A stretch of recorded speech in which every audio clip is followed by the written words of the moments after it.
Well, shalom, everyone. This is Derek Leman, and welcome to our 11th class in the Theophanies in the Hebrew Bible, our 11th part of this series. And tonight's going to be the last lesson until the new year. I'm not going to have a lesson next week or the week after, not on Christmas Eve or New Year's Eve. So I hope you'll join us again in January on the first Thursday night at 8 p.m. Eastern. And I'm not sure if we'll continue the Theophanies or if we might start a new section. I'm thinking about doing something that brings us back a little bit more to the basics of biblical Hebrew. I'm having a lot of fun with the Theophany series, but I'm just not sure. So we're taking a survey of Holy Language Institute viewers and listeners, and we'll see what people are interested in. Meanwhile, tonight we're going to be covering an interesting chapter in this study of Theophanies, Exodus 24, where Moses and Aaron and Joshua, Nadab and Abihu go up on Mount Sinai, and they see the God of Israel, and they eat a meal in his presence. So we'll talk about this whole idea of seeing the appearance of the glory of God and what all of that means. But before we begin, let's have a word of prayer. Baruch atah Adonai Eloheinu melech haolam, asher kirshanu b'mitzvotav la'asok b'divrei Torah. Blessed are you, Lord our God, King of the universe, who has sanctified us by his commandments and has commanded us to busy ourselves with the words of the Torah. And I pray that as we busy ourselves with these words of Torah, we would desire to see and understand and perceive what we might be able to know about God. Okay, I'll be checking the chat tonight. If you have questions, don't hesitate to ask. And what we're going to be covering is actually Exodus 24, verses 9 through 11, and verses 15 through 18. Now, I'm not going to actually go into much depth about the Hebrew of most of that. We're going to just focus on a few highlights tonight. And I'll do some screen sharing in a minute, show you some verses as we translate. We're going to focus on verse 10, verse 15, and verse 17 tonight. But let me begin by reading to you out of my beautiful Koren Tanakh, K-O-R-E-N. If you're thinking about what Hebrew Bible you want to order, I highly recommend you get the Koren. There are a couple of different sizes and editions. I have two of them handy here tonight. The Koren Tanakh just have the most beautiful font, the most clear, readable font, clear and readable vowels of any Hebrew Bible I've ever seen. And I'm pretty sure you're seeing that backwards, so I think that's what YouTube video does. But hopefully you can see how clear the fonts and the vowels are. So Exodus 24 and verse 9. Vaya'al Moshe va'Aharon Nadav va'Avihu v'shiv'im miziknei Yisrael. Okay. And ascended Moses and Aaron and Nadab and Abihu and the 70 from the elders of Israel. We won't really focus much on that verse. We're going to focus on the next verse, verse 10, and I'm going to share my screen with you in just a minute. Vayir'u et Elohei Yisrael v'tachat raglav k'ma'aseh livnat hasapir u'k'etzem hashamayim latochar. So let me share my screen with you and show you that verse, and we'll explain a few parts of the grammar from this verse. This is an amazing, amazing verse. I have it on the wrong thing. Here we go. Exodus 24:10. Vayir'u et Elohei Yisrael v'tachat raglav k'ma'aseh livnat hasapir u'che'etzem hashamayim latohar. A lot of interesting Hebrew here. We'll talk about some of the grammar, but first let me just explain Vayir'u. This is a Vav conversive, and later in tonight's lesson I'm going to tell you more about Vav conversives. They always start with that Va, and then go in front of an imperfect form of the verb. We have here Yir'u, which is an imperfect form of the verb to see. And I'll tell you more about Vav conversives in a minute. But and they saw et, direct object marker, Elohei Yisrael, the God of Israel. Now, really, Elohei is a plural, and the word Elohim is plural. That's why we have this Sere Yod ending on it. It could also mean the gods, plural, of Israel. But the appellation for God is plural because it's a plural of majesty. He is so immense and so fathomless that a plural word describes his being. V'tachat raglav, and under his feet, ke ma'aseh, was like a work, livnat hasapir, of a pavement of sapphire, but it's not actually sapphire. It's the stone lapis. And I'm going to comment on the grammar of this verse in just a minute and show you a few points about it. So let me just talk about this word sapir for a minute. We get our English word sapphire from the Hebrew word sapir, but it doesn't actually mean a sapphire. So ironically, what we call a sapphire today is not what the Bible meant when it spoke of a sapphire. That happens a lot in the Bible. The word for leprosy in the Bible doesn't mean the same thing we call leprosy today. The word for sapphire in the Bible actually refers to lapis lazuli, and you can still get jewelry today made of lapis. It's kind of like a bright blue marble, and kings or powerful emperors would actually have lapis tiles decorating their floor and the walls of their palace. It's exceedingly beautiful lapis if you get a chance to Google it and look at it. Ucha etzem, and like the bone of Hashemayim, the heavens, la tohar, for brightness. But we don't want to translate etzem bone. We're going to talk about another meaning of etzem here in a minute. All right, let's talk about some of the grammar of Exodus 24:10. First, I always like to explain to people what a word pair or a construct chain is. And you notice here, livnat hasapir, I made the tav red, and I did that for a reason, because really the word all by itself would be livna. Livna means a pavement. Livnat means a pavement of, because in a construct chain, a final hey becomes a tav. So when you take a word like livna and you change the last letter to a tav, it is now in construct form. Instead of just the simple meaning or the absolute meaning of the word pavement, now it means pavement of.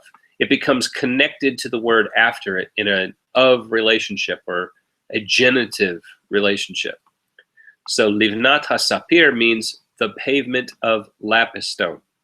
And by the way, another thing about word pairs or construct chains, if the last word in the chain is definite, and you see this is definite, has the ha in front of it, then the whole construct chain or the whole word pair is definite. So it's not a pavement of the lapis stone, it's the pavement of the lapis stone. All right, now another phrase from our verse is etzem hashemayim, etzem hashemayim. The word etzem all by itself means bone, like talking about a person or an animal's bones. But there's a certain sense in which someone's bones are the solidness or the substance of their being. And so one of the side meanings of etzem is essence. So it's the pavement that they saw under the God of Israel. It was like the essence of the heavens, la tohar, for brightness. And let's just talk about la tohar for a minute. Tohar could mean clarity or brightness. But what about this la in front of it? This is the preposition lamed. But normally we would expect it to have a shava under it. That is the two dots, one over the other. But when we see a kamates, this vowel that looks like a T under the lamed, that's a contraction. It's a contraction of la plus ha. So literally it's to the brightness. So if you were to just say la tohar, it would be to brightness or for brightness. If you say la ha, you would think it would be la ha tohar, would mean to the brightness or for the brightness. But you don't say la ha, you make a contraction out of it and you just say la.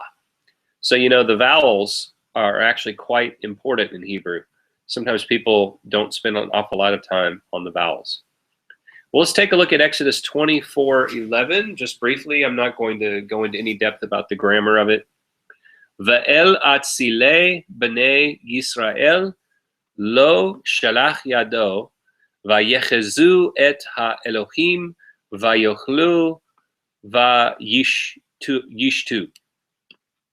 Okay, so and unto the chief men or the eminent ones of the children of Israel. So atzile is an unusual word. Atzil means the eminent or the preeminent one in a group. And these 70 elders of Israel are like the preeminent men of the people of Israel.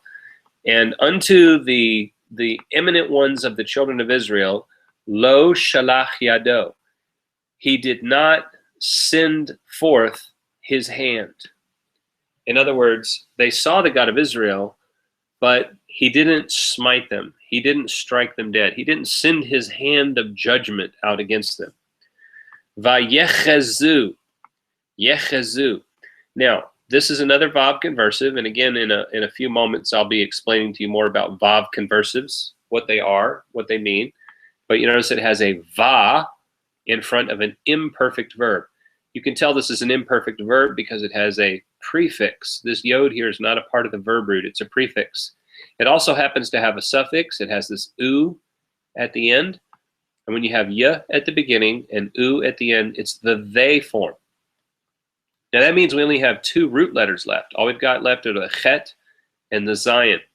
So there's something missing.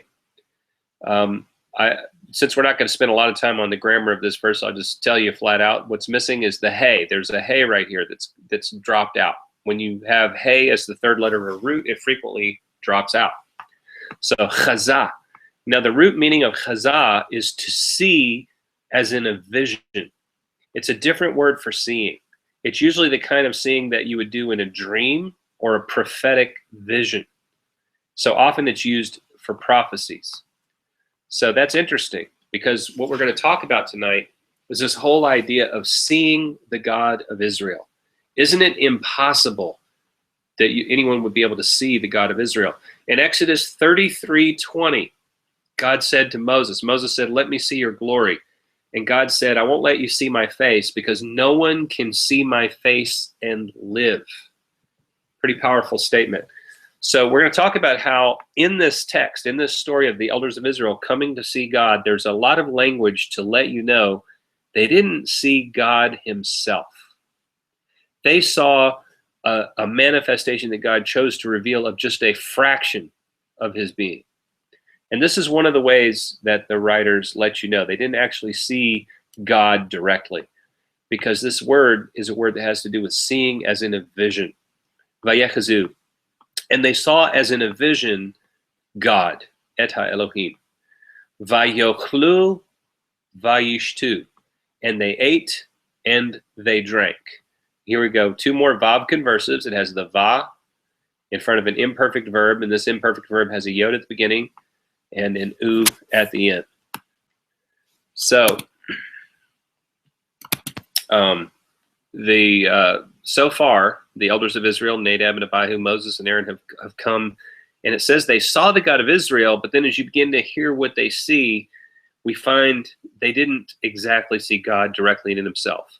And at the end of the lesson tonight, I'm going to make some commentary on that and explain some of the ins and outs of this whole notion of seeing God. Meanwhile, I'll continue reading a little bit of Hebrew. We were going to do 9 through 11 and then 15 through 18. We're going to skip the verses in between. So actually, I'll go back to screen sharing because I have some grammar to show you in verse 15. So we're skipping ahead now to Exodus 24:15. It's a very simple verse. It's very short. Vaya'al Moshe el hahar, vayachas ha'anan et hahar. Okay, and ascended Moses unto the mountain, and was covered, and covered the cloud the mountain. So literally, it's Moses ascended unto the mountain, and the cloud ha'anan covered the mountain. Now, both of these verbs, you notice I put them in red because I want to say something about them. First of all, both of them are Vav conversives. And what that means is that they are an imperfect verb. It has a prefix, the yod here, with a va in front of it. It has a va prefix to it. This converts them from a future sense to a past sense. But I want to tell you something else about these verbs. It's really kind of neat how this verse is laid out. These two verbs are very similar. You'll notice that both of them only have two root letters showing. This one has the ayin and the lamed showing. This one has the kaf and the samek showing. And the nice thing about this verse is both of these verbs have a third hey. And third hey often disappears. And this is one of the occasions where the hey disappears. Both of these verbs in red have third hey roots. That's a terminology that we use sometimes. When we say it's a third hey, we mean the third root letter is a hey. Now these third hey verbs get cut short in the vav conversive form, losing the hey. Just to illustrate what I mean, if they were not vav conversive, these two verbs would be spelled yichse and ya'ale. You see the hey would still be there if the vav wasn't in front of them. But as soon as you put the vav in front of them, the verb changes. The hey gets cut off and the vowels change a little bit. That's one of the features of a vav conversive. Now let me stop screen sharing for just a minute and we'll read verse 16. Let me find it. Okay. Vayishkon kivod Adonai al har Sinai, vayichasehu he'enan sheshet yamim, vayikra el Moshe bayom hashvi'i mitoch he'enan. So, and the glory of Adonai dwelt on Mount Sinai, and the cloud concealed it for 6 days. And he called out to Moshe, or to Moses, on the 7th day from the midst of the cloud. All right, so now, before I go on to verse 17, we'll have some interesting points to make about that. Let me just see if we have any questions. Okay, seems like we did have one question. The vav on Abihu is different. Okay, let me see what the reader's talking about. I don't know what verse. Let's go back to Avihu. I think that was in verse 9.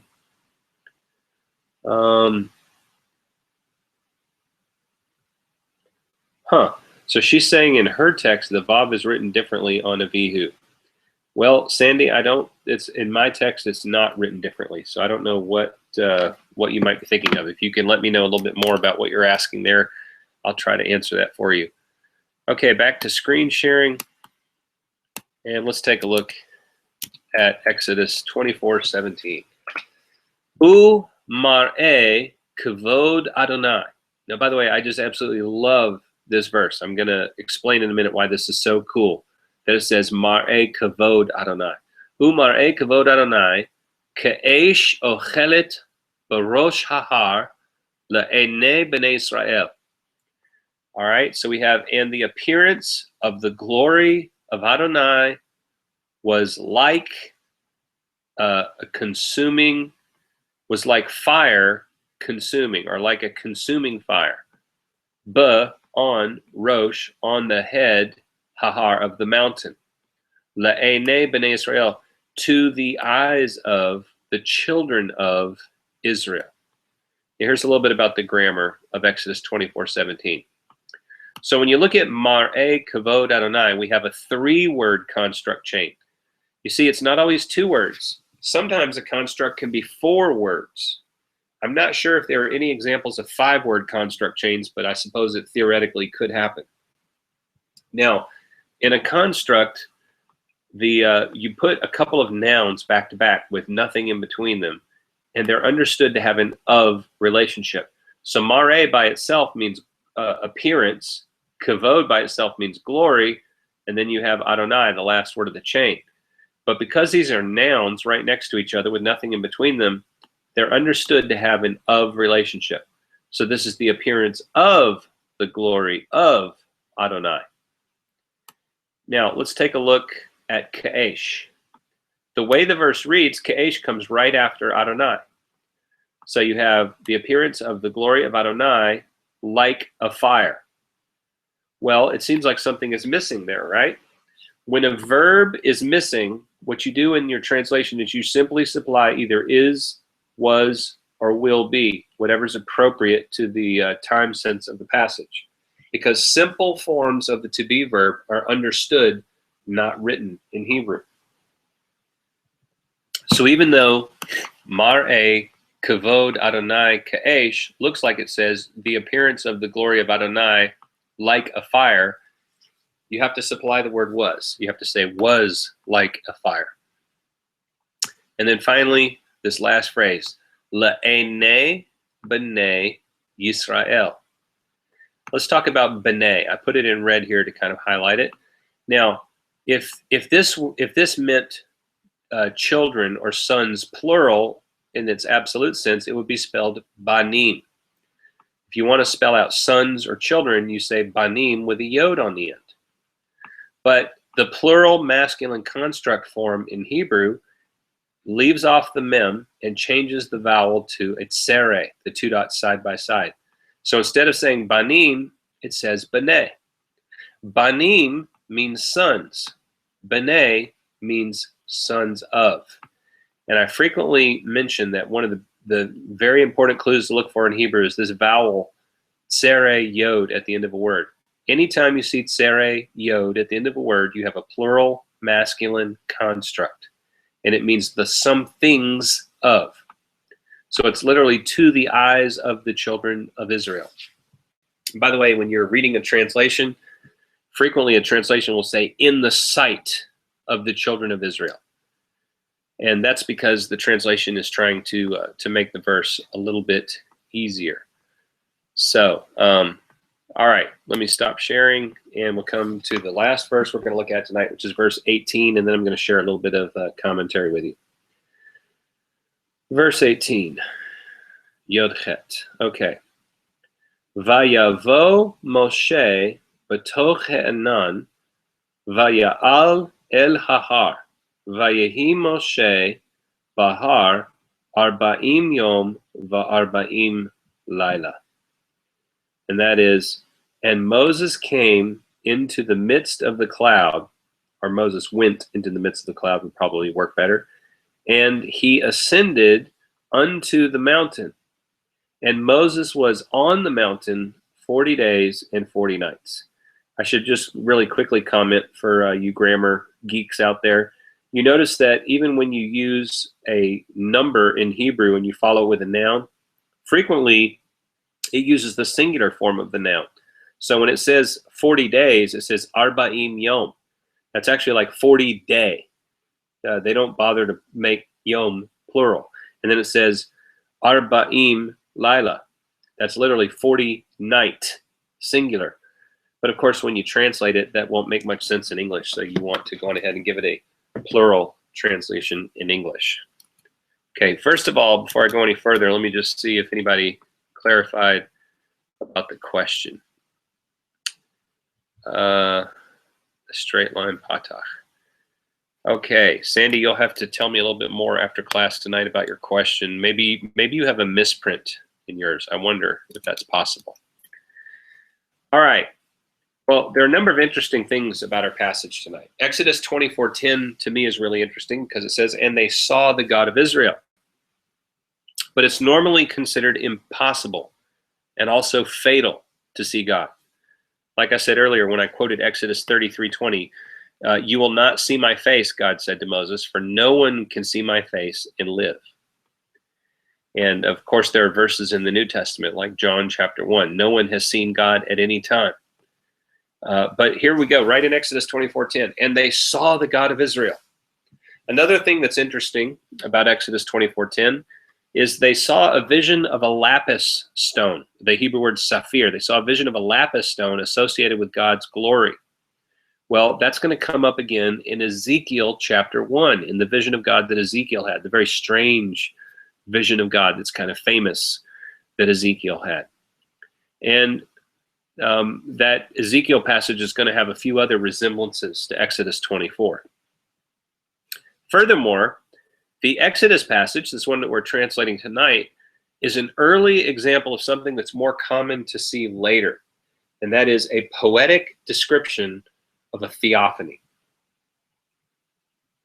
What a poetic description we have here. I mean, we have Let me go back and read my translation of it, which I have where?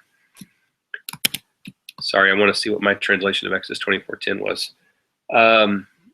And they saw the God of Israel, and under his feet it was like the work of a pavement of lapis stone, which was like the very essence of heaven for brightness.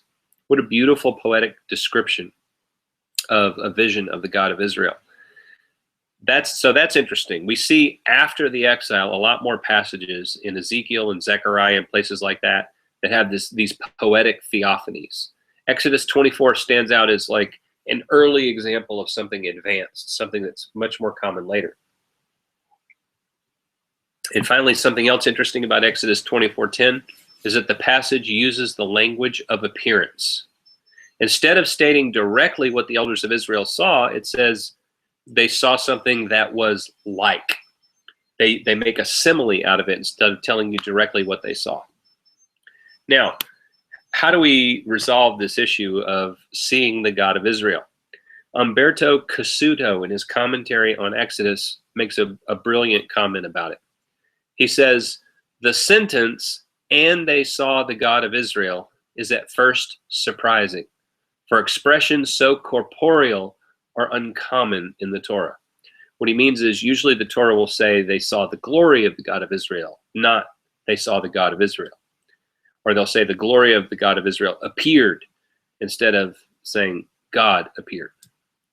So it's unusual for an expression so bodily, so tangible, so corporeal to be made in the Torah.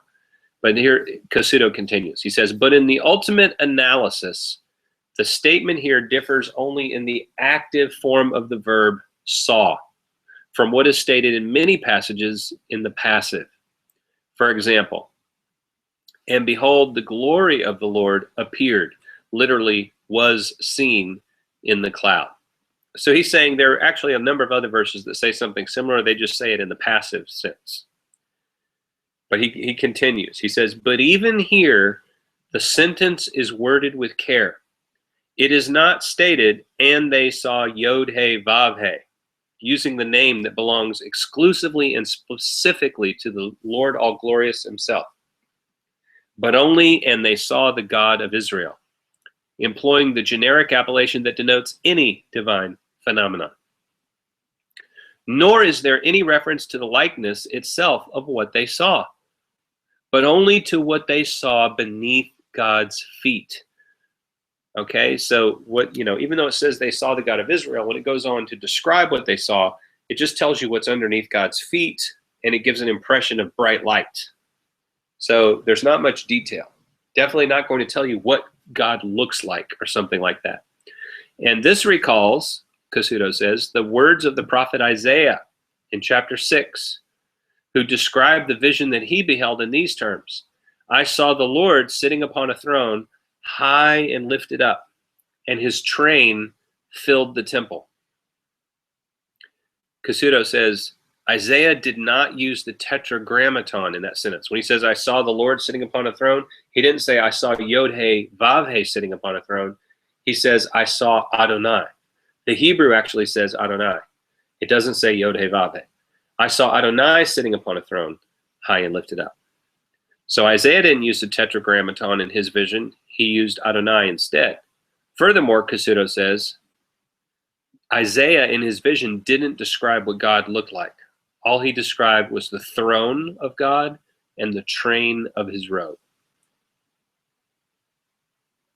So it's a good point. While it may be shocking that Exodus 24:10 says they saw the God of Israel, when you really investigate it, it pulls back a little bit. They don't describe what God looked like, because it's not as if they saw God directly.